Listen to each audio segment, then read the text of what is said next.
I'm Henry Brady. I'm the Dean of the Goldman School of Public Policy. I'm very happy to welcome you here. Tonight is the 7th Annual Michael Nacht Distinguished Lecture in Politics and Public Policy. Michael Nacht was the Dean of the Goldman School of Public Policy before I became Dean. He was a distinguished dean, did great work, really made the school a great place, and I'm really proud that I was able to follow him and build upon his extraordinary achievements. He went on to be Assistant Secretary of Defense for Global Strategic Affairs in the Obama administration.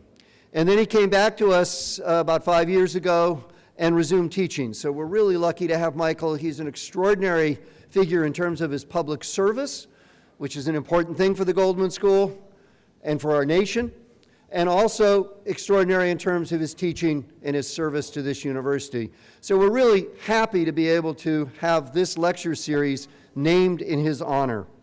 Now, it's my tremendously great pleasure to be able to introduce Robert Riech, who's Chancellor's Professor of Public Policy. He's written 13 books, translated into many, many different languages. He teaches a course, the largest course here on the Berkeley campus. We should have gotten Wheeler Hall. In fact, tonight it looks like, knowing Bob Reich's drawing power, but he teaches 700 students in that course, and it's an extraordinary experience for everyone. It's documented, actually, to some extent in a movie, Inequality for All, which is a wonderful movie which touches on the themes of tonight's talk, sort of sets the predicate for it, that increasingly we have tremendous inequality in America, and it's a problem, and we need to do something about it. So Bob does it all. He was Secretary of Labor in the Clinton administration. Today he writes, he tweets. By the way, as Secretary of Labor, Time magazine in 2008 said that he was one of the top 10 cabinet secretaries in the 20th century. So that's pretty extraordinary. So Robert Riech has written books, he tweets, he writes opinion pieces, he teaches, and he lectures. His most recent book is Saving Capitalism, and he's going to talk about that tonight. So please give a warm welcome to Robert Riech.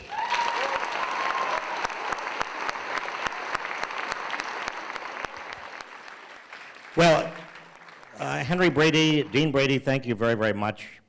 I have the pleasure of teaching at the Goldman School of Public Policy, which is one of the crown jewels in the starry firmament of the University of California, Berkeley, which is itself the crown jewel of higher education in the world. So this is...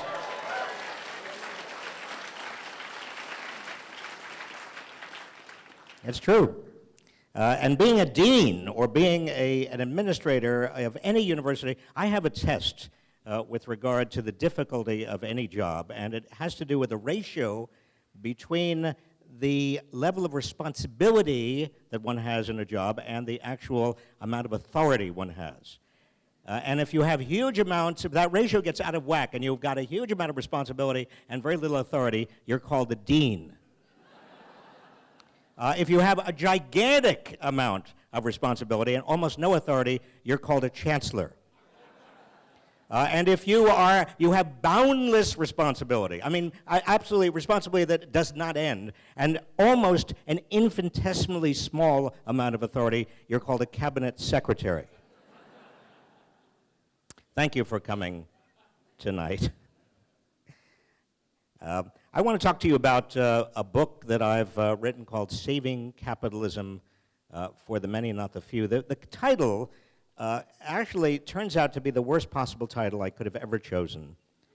Not the subtitle, but the title, Saving Capitalism. I just came from a book tour, and I spent a lot of time in the South and the Midwest in red states, so-called, and red cities. I asked my publisher, because I didn't want to just go to the normal cities I go to and the normal places. I asked my publisher if I could please, given that I'm trying to do something in the book that I will explain in a moment, if I could go to places that I normally am not sent on a book tour, which are, again, the South and the Midwest and states and cities that are normally vote Republican and are very conservative. And the publisher accommodated my wish and I've just returned from 3 or 4 weeks of being in red state, red city America, and a lot of people did not like the title of the book because they felt that it implied that there was something wrong with capitalism.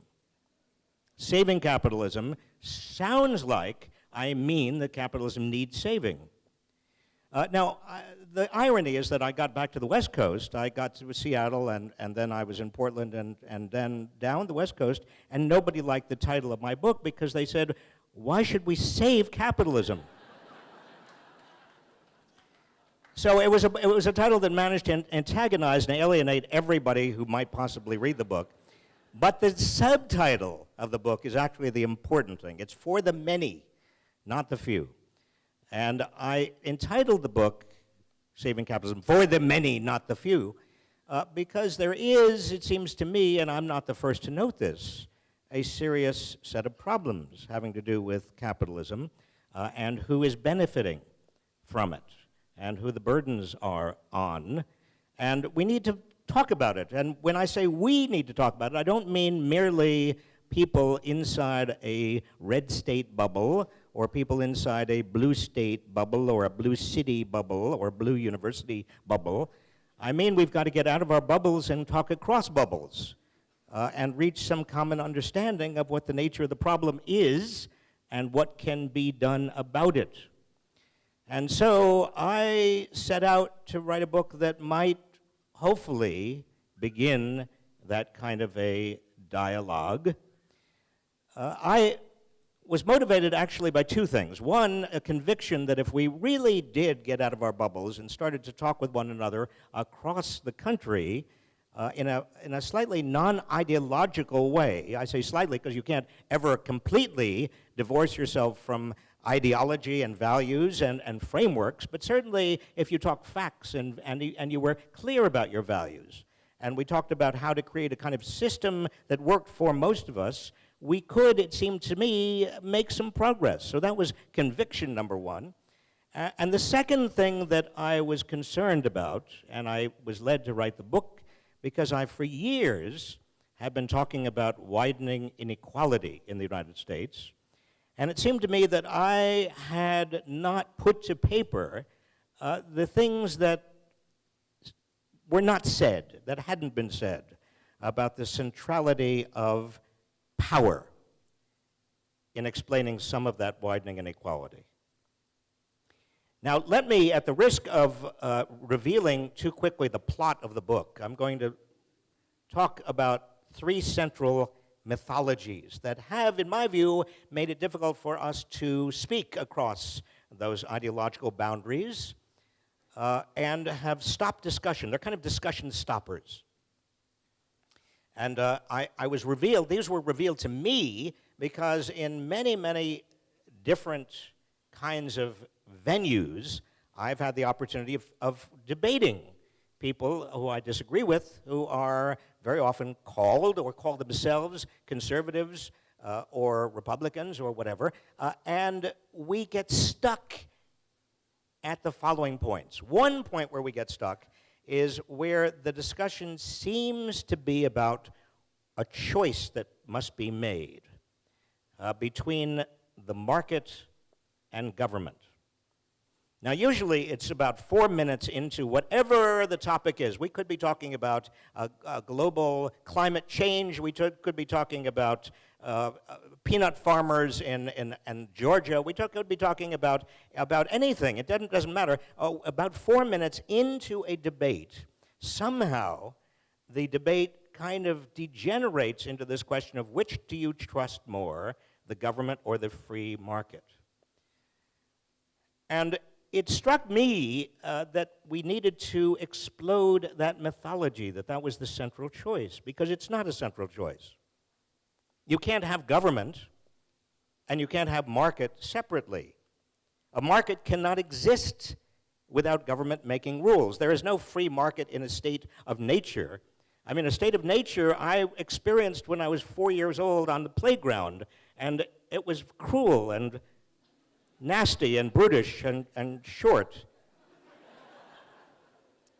I didn't want to be there. I wanted to be in a civilized society, and that's why I grew up.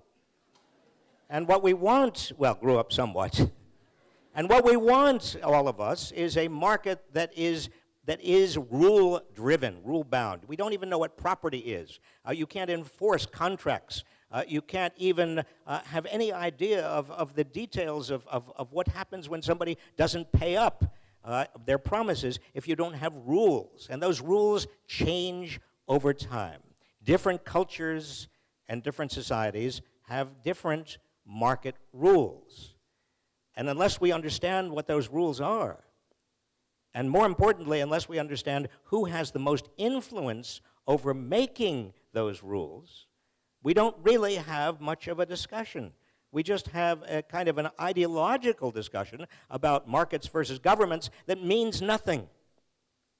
And so the first mythology that I have tried in this book, and I tried on the book tour and talking to an awful lot of people who call themselves conservatives, Tea Partiers, and Republicans, to shatter is this notion of a choice between market and government. Again, the central question is not market or government, it is who is government for? Who is the market working for?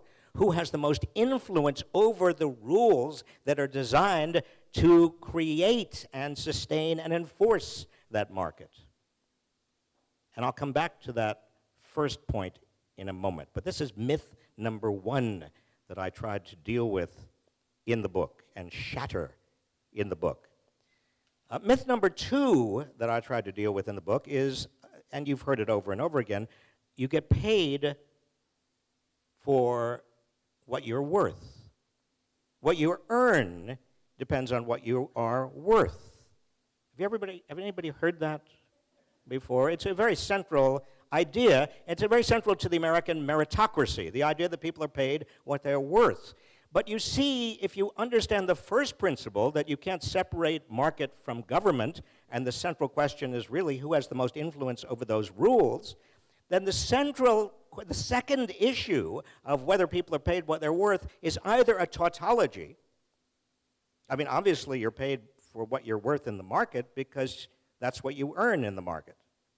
That's not very interesting. It's either that tautology or it's a false statement about morality, that you are paid what you are somehow morally worth, but that can't be right because the market may not be morally just.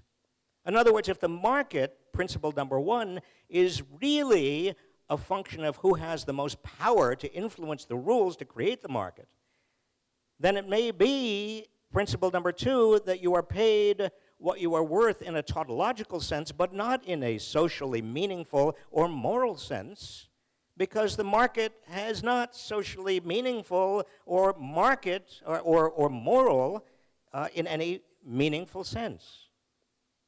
Are you following me? I'm looking at your faces, and some of you have a blank stare.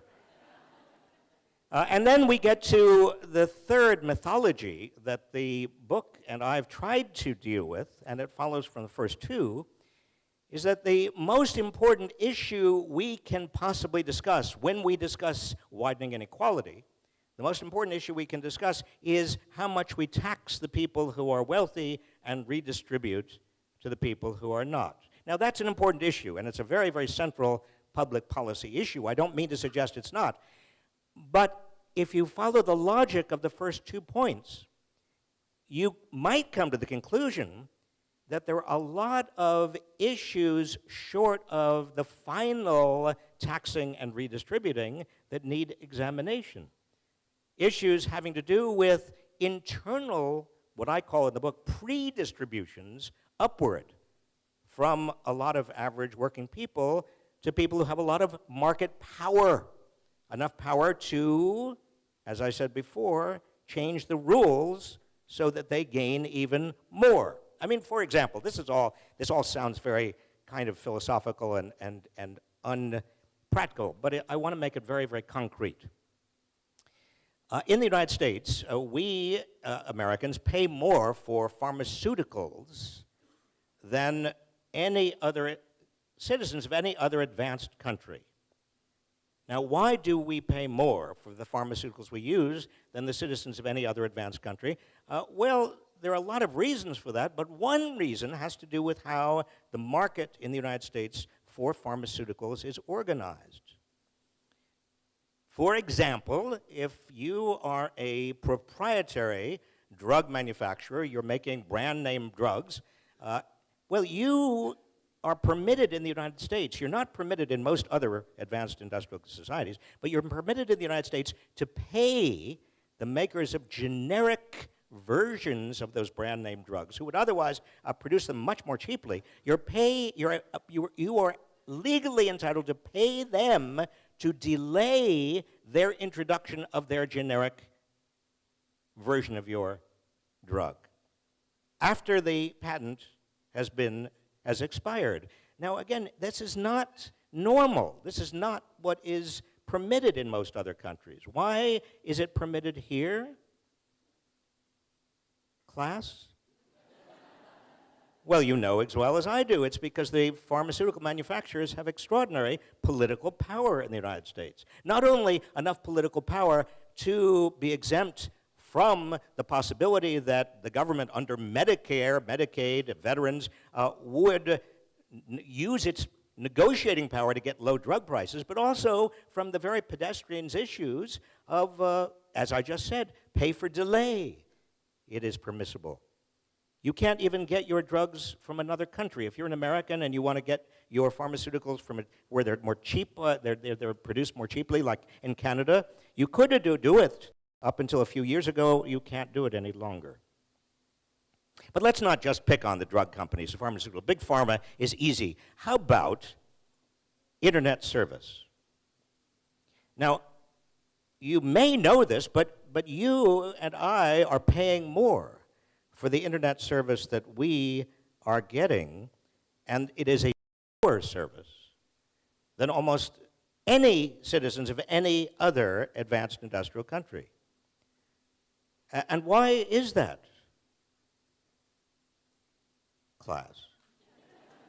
Again, it does have something to do with how the market is organized, which in turn has something to do with who has the most influence over that market. And the big cable companies have a great deal of political clout. Or take food, for example. We are paying a lot of food. Food prices are going up faster than inflation. Crop prices, actually, are going down. In fact, they're at a 6-year low right now, crop prices, but food prices keep going up. Why is that? Food prices up, crop prices low. During the book tour, I met with a whole group of farmers in central Missouri, family farmers. They were furious at the big food processors who had so much power over them in terms of the prices that they would actually buy their goods, the farm produce from. And they also were very upset about what they called factory farms.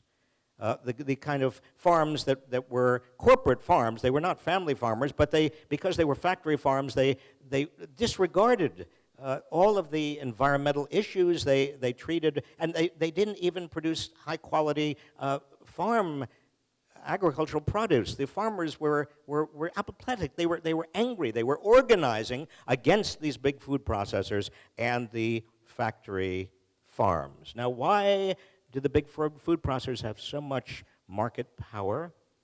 Why does Monsanto have so much market power? Well, because it has political power. In the Monsanto's case, it has political power actually to prevent antitrust authorities, and there are antitrust laws still on the books. Believe me, they are still there. But they have enough power to basically stop the antitrust authorities. We could go on, and I could go on, and I could talk about airlines. Somebody asked me the other day, why is it that airline prices, ticket prices, haven't really gone down, even though fuel costs, which are the major cost of airlines, have plummeted over the past 5 years? And the answer may have something to do with the fact that 15 years ago, we had 9 major airlines, and today there are 4 major airline carriers. And through some cities, there is only 1 or 2. And when you only get 1 or 2, what do you have? You have collusion. Have you noticed sometimes that it's the same price?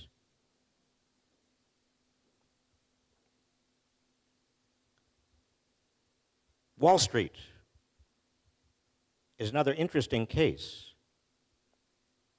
Before the bailout of Wall Street, before Wall Street overextended itself, shall we say, gently,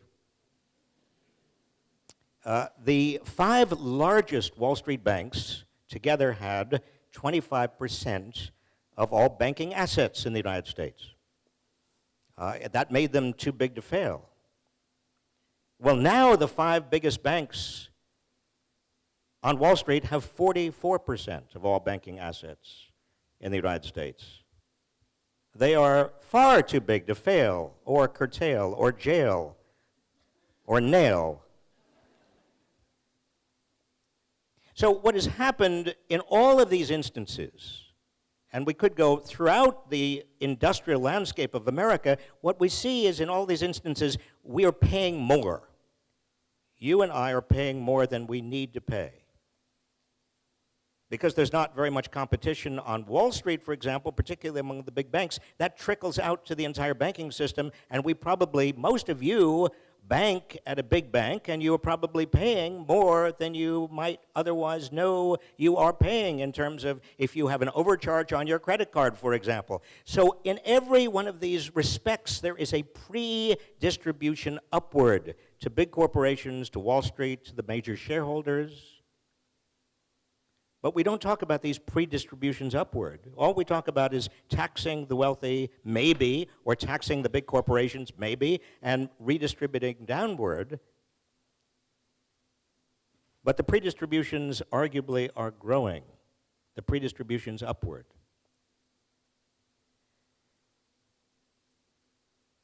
So what my hope was is that I could begin to talk with conservatives about these issues, because they affect all of us.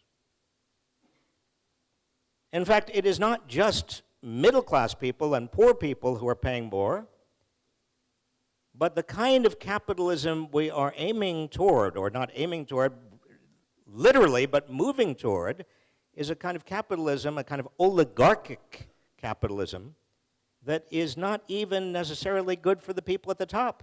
It's not good for the people at the top for a number of reasons. Number one, and most obviously, it's not good for them because if all or most of the economic gains go to the top, there's not enough aggregate demand, not enough purchasing power in the middle class and the poor to keep the economy going, full tilt, which is one reason this recovery has been so anemic. And you also are prone, when so much economic gain goes to the very top, you are prone to a degree of economic instability because people in the middle and below, they have to go deeper and deeper into debt to maintain their lifestyles. And what happens then? You have debt bubbles that explode. In fact, over the past 100 years, there are 2 years where the top 1% took home more than 23.5% of total income. Those 2 years were 1928 and 2007. Now, is there anything about those 2 years that strikes you as interesting? Or maybe the year that follows each of those 2 years? So if I am somebody who is very, very wealthy, and looking at not only the lack of aggregate demand, the lack of purchasing power in the economy, but also the instability in the economy, I might say to myself, this is not something that I want. I would do better with a smaller share of a rapidly growing economy that was more stable than I am doing right now with a big share of an economy that is not growing very fast and is very unstable. But I also might look at political instability as well. If I am very wealthy, I might look at what is happening in America, and I might be very sensitive to the degree of anger that I see in America. Now, where is that anger coming from? Well, I conduct a kind of free-floating focus group that bears a remarkable similarity to the actual national polls, Gallup and other polls, that show Americans are increasingly frustrated and angry and anxious, and they don't trust many institutions, they don't trust government, they don't trust the economy, they don't trust big corporations, they don't trust Wall Street. They certainly don't trust politicians, they don't trust politics. My free-floating focus group occurs in airports, usually. I'm walking along in an airport innocently, and somebody I don't know comes up to me. It happened again just a few weeks ago. Somebody who is a complete stranger to me comes up to me, and I think they come up to me because I am somewhat conspicuous. And they say things as if we've been in a conversation for a long time. They say, "So what are we going to do?"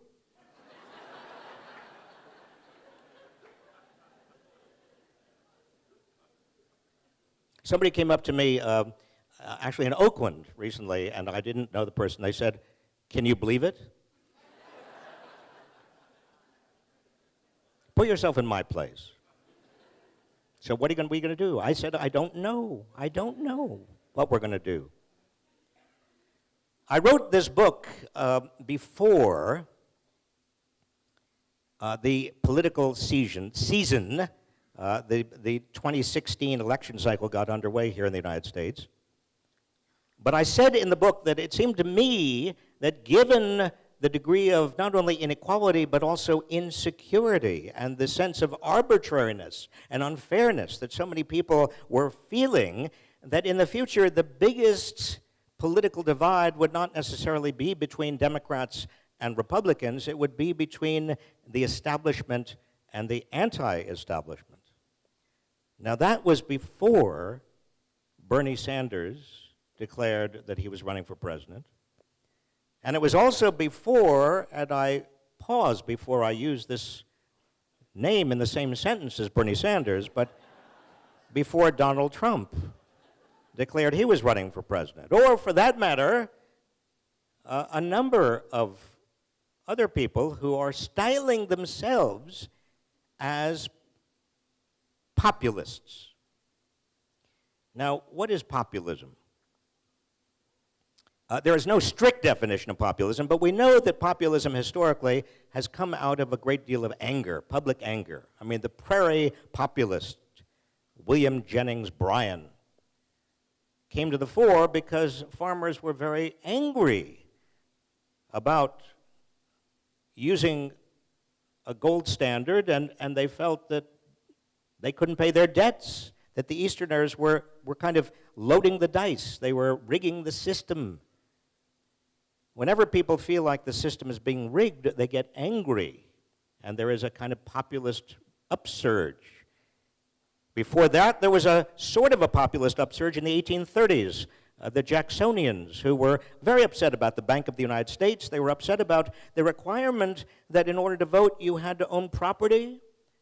They were concerned about legislatures that were corrupt, that were giving out grants and charters to form companies. They wanted anybody to be able to form a company, and they wanted anybody, at least within limits, to be able to vote, and property was not going to be a determinative for the Jacksonians. They were terrible people in many ways.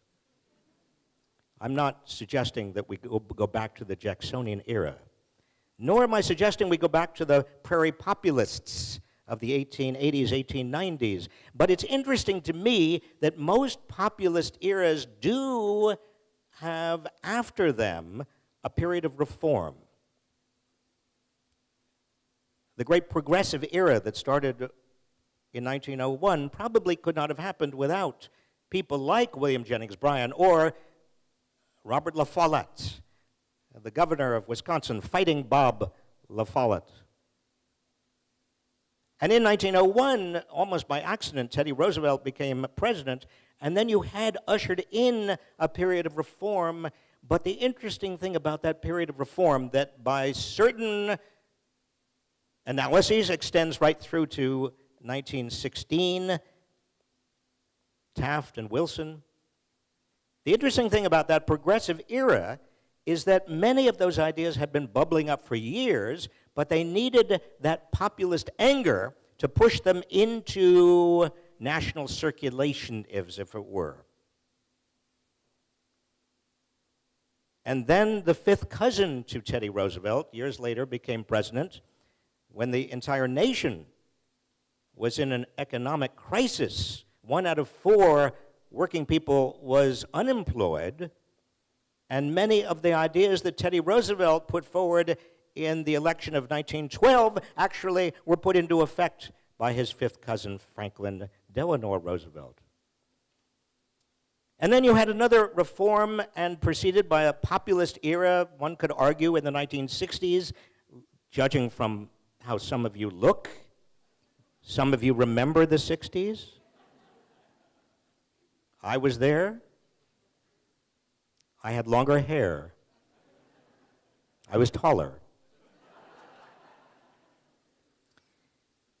But in the 60s, the Civil Rights Act, the Voting Rights Act, Medicare, Medicaid, many reforms could not have happened without an upsurge, without a lot of anger, but the anger was channeled in a positive direction. And that's really the issue, because populism can go in one of 2 directions. It can go in a reform direction, as we saw some of Jacksonian populism go, and certainly some of the progressive era, and then the New Deal, and much of the 60s, not all of the 60s, but populism and the anger that propels populism can also go in a different direction.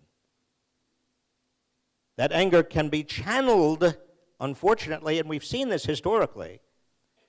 There's not a great tradition, or much of a tradition, of angry right-wing, let's call it authoritarian populism in the United States, but there is some.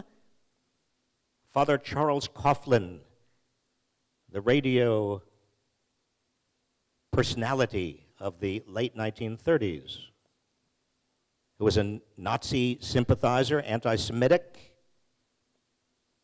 Some would say that also in the category of right-wing or authoritarian populists would be Joe McCarthy, Senator Joseph McCarthy of the 1950s, the communist witch hunts of the 1950s. You see, authoritarian populism very often scapegoats people.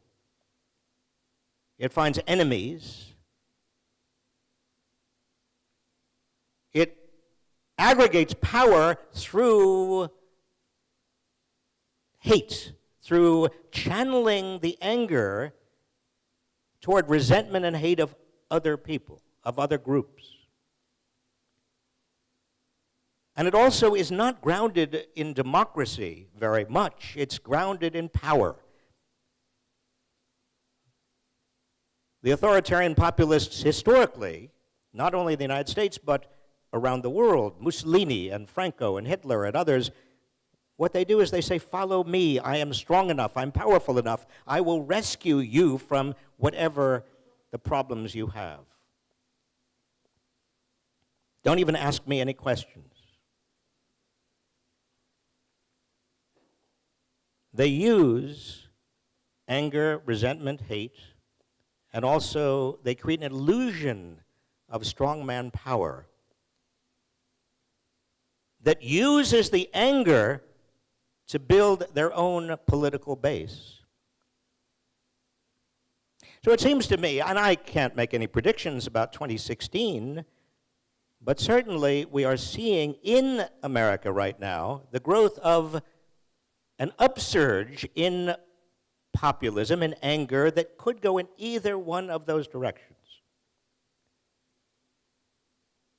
How do we make sure it goes in a reformist, democratic direction? Well, I think that's where we get into the question and the issue of getting out of our bubbles, talking with people across the bubble. I tell my students every year, I say the best way to learn anything is to talk to people who disagree with you. Because in talking to people who disagree with me, your own assumptions, your own views will be clarified, will be questioned, and theirs will be as well. 10 years ago, I was living and teaching in Cambridge, Massachusetts. That's a blue city in a blue state, in a blue part of the country. And I decided to leave. I got a lovely offer from a place called the Goldman School of Public Policy at the University of California, Berkeley. In fact, Michael Nacht, for who this lecture is named, called me one day and he said, you know, would you like to be a visiting lecturer, a visiting professor here at Berkeley? I said, yes, that sounds good. I'd like to do that. So I got in my Mini Cooper and I drove from Cambridge, Massachusetts. I don't know how many of you have driven across the country. It's a marvelous thing to do. I drove all the way from Cambridge, Massachusetts, to University of California, Berkeley, and I discovered that I was 3,000 miles away, but I had actually traveled to the same bubble. Better climate, but the same bubble. Along the way, I was stopped in Oklahoma. I was in a gas line waiting for gas in Oklahoma in my Mini Cooper. I had noticed that there were no Mini Coopers in Oklahoma. There are none. There are none. I don't think there was. Maybe there are now. There was certainly none. There were none then. And I was waiting in line for gas, and these two very large truckers, they came up to my window. They knocked on the window. I lowered my window in my Mini Cooper, and they stood there for a second. I said, "Can I help you?" They said, "What is this?"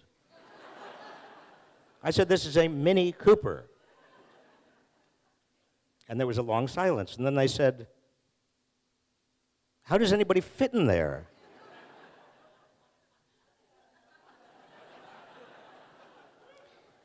Well, I thought for a long instant that, well, why not? And I got out of the car and I said, "Look, there's no problem at all."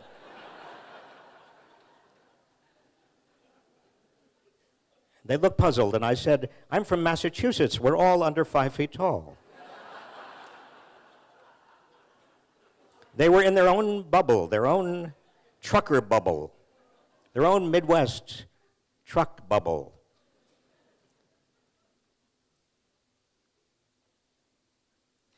Talking to people who disagree with you, talking across boundaries, is critically important. It's not easy. It is harder than ever.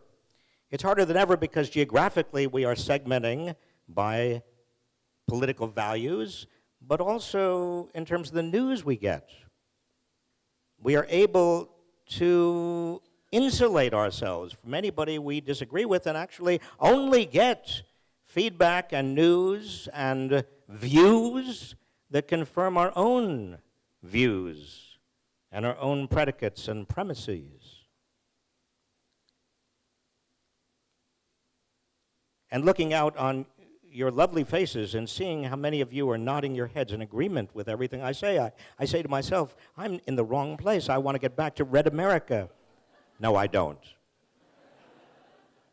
But here's what was very interesting to me in those conversations, because I don't want to generalize too much, but again, many of them called themselves Republicans and conservatives and Tea Partiers when the question came up of, do you trust government? They said, no, but why don't you trust government? Why? Because it's guilty of crony capitalism. They use the term crony capitalism over and over and over again. What do you mean, I said, by crony capitalism? They said big companies and Wall Street and very wealthy individuals run everything. They run the game. They've taken over our government.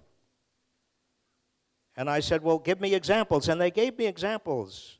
And they used the term corporate welfare. I was so surprised. I suddenly found myself in a Bernie Sanders rally, but they were all Republicans. And the term corporate welfare, I was surprised that they even were using that term. I have to just pause for a moment. Our clock is running out, and I want to make sure there's time for your questions. But the term corporate welfare came into public use. Do you know when it came into public use? Does anybody know that? It's a little factoid.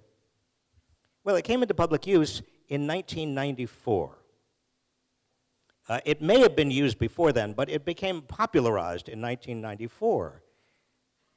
And do you remember who popularized the term in a speech that got a lot of attention at the time? The Secretary of Labor of the United States. Now, this is what happened. It was actually it was a difficult moment for me, a difficult couple of days, because the Republicans were all demanding a very draconian welfare reform, very draconian forms of welfare reform, and Bill Clinton was wavering a little bit, and we were trying to give him a little bit more backbone to reject some of the Republican proposals. But he had just been defeated. I mean, he hadn't been, but Democrats were out. Newt Gingrich was coming into town, leading the posse of a big Republican takeover of Congress. But it was also fairly apparent that corporations were getting a lot of special tax breaks and a lot of special subsidies. And so that I had the temerity to say in a speech that maybe what we ought to do is get rid of corporate welfare and use the proceeds to help people get better jobs. And you'd have thought that I'd have called for a return to some form of communism or early Paleolithic hunting and gathering, because the outrage was so palpable that I was called by the president's chief of staff into the White House. And he said, "Did you just give a speech using the term corporate welfare?" I said, "Yes, I did." He said, "That was not a good thing to do. We're having a lot of complaints." I said, "Good." He said, No, we're having complaints not only from corporations and CEOs and Wall Street, but we're having complaints right here in the cabinet. At which point, one of my colleagues in the cabinet said that he would resign if I didn't stop using the term. And I said, "Go ahead."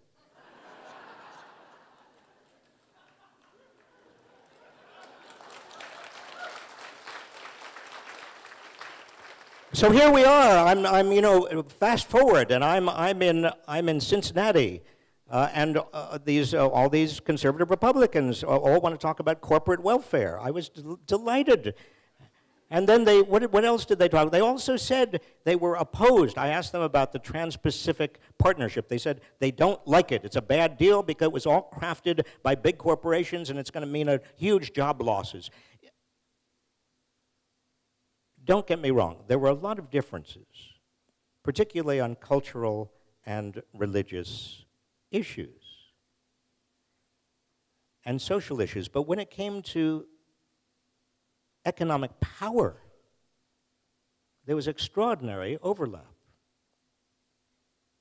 which makes me think that there is something here, something important going on, and makes me think, when I hear Ted Cruz, as I heard Ted Cruz today, I don't know, he used the term crony capitalism this afternoon in a negative way. Now, the sincerity of that remark may be doubted, but that's not the point. A lot of these candidates, on the Democrats and Republicans, would not be using these terms if they didn't believe that the people they were talking to really were wanting to hear these kinds of criticisms. And that itself is a big deal. So am I optimistic about the future? I'm cautiously optimistic. I worry about authoritarian populism. But I'm cautiously optimistic. I'm also cautiously optimistic because I teach people between the ages of 18 to 25. And in all my 35 years of teaching, I have never encountered a generation of young people between the ages of 18 and 25 who are more idealistic or publicly spirited and dedicated to public service as the current 18 to 25-year-old generation.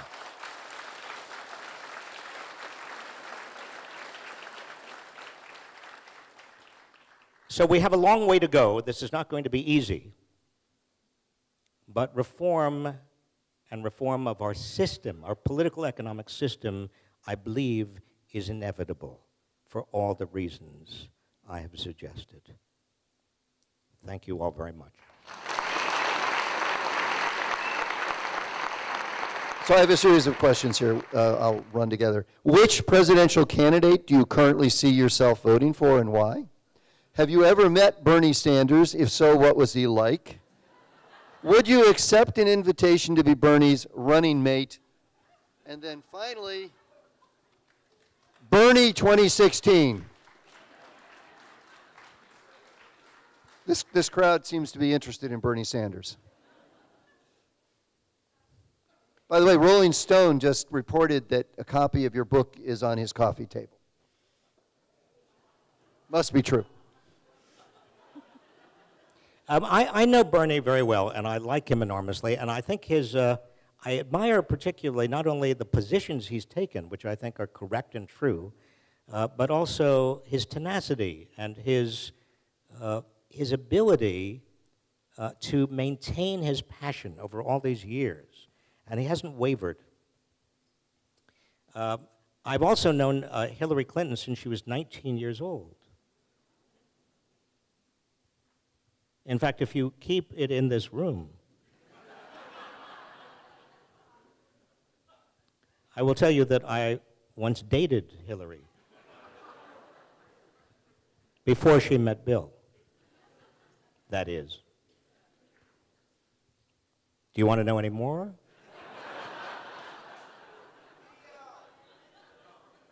What kind of ice cream did she like? Well, in 2008, a reporter for the New York Times called me. She was running for president, you remember, and he called me and said that they had discovered a collection of her letters from college, from Wellesley.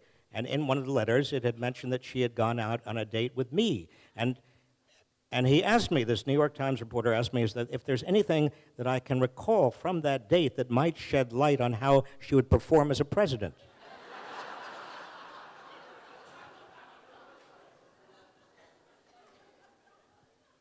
And I could barely remember. I didn't remember the debate. I thought that wouldn't be very nice if I didn't remember the date. So I said with my tongue firmly planted in my cheek that we went to a movie and she wanted an inordinate amount of butter on her popcorn. After which there was complete silence. I thought he had hung up. I said, "Are you still there?" He said, "Yes, I'm just writing this all down." So I think she would be notwithstanding, I think she'd be a very competent and very good president. I think Bernie would be a terrific president, but I am not going to endorse anybody, and I'm not going to tell you who I'm voting for. And I'm chair, when I'm not working for Henry, I'm chair of a wonderful and important organization that you should all join if you're not members of right now, and that is Common Cause. For 40 years, it's tried to get money out of politics, not all that successfully, but it was one of the driving forces behind the McCain-Feingold Act, and it's still doing wonderful work around the country. But as the chairman, it's very nonpartisan. I can't take a partisan position. So I have two final questions, and you can choose to answer both or just one of them. The first one is, how do we prevent corporate interests from taking advantage of marijuana farmers? That's one. That's choice number one. Please give potential activists in the audience examples of activities they could do to change the established power structure. That's number two. So I have to choose. You choose one or two. They're both similar. Well, let me just say this. I said before that the students that I teach between the ages of 18, 25, 26 are the most dedicated and idealistic and also dedicated to public service students I've come across in my teaching career. But there's one thing that they're very cynical about, more cynical than other students, and that is politics. And that is dangerous. Cynicism about politics, to me, is our greatest obstacle with regard to positive change. If we are cynical about politics, we are cynical about our democracy. And if we give up on our democracy, we basically cede everything to the moneyed interests. They would love it if we became cynical, and so cynical that we no longer participated. So my answer to the question of what can you do is to get even more involved than you already are, more engaged in politics. And that means not just voting and serving on juries and paying your taxes. That's not citizenship. Citizenship is active engagement. Maybe getting involved in a local political race, maybe running yourself for school board, maybe getting involved in somebody else's race, supporting a candidate you believe in. It doesn't necessarily have to be a presidential race. Maybe joining with others in a political movement to achieve a higher minimum wage or to achieve something else that you believe in. People say to me very often, well, I don't have the time. How can I possibly have the time? I don't have the time. Well, you do have the time. Just spend a couple of hours less than you're now spending watching television or on your internet or doing email. You have the time. You just don't want to take more time, and I understand that. It seems like a daunting task. But unless we all get on with it, we're not going to have anything for our children and grandchildren to show.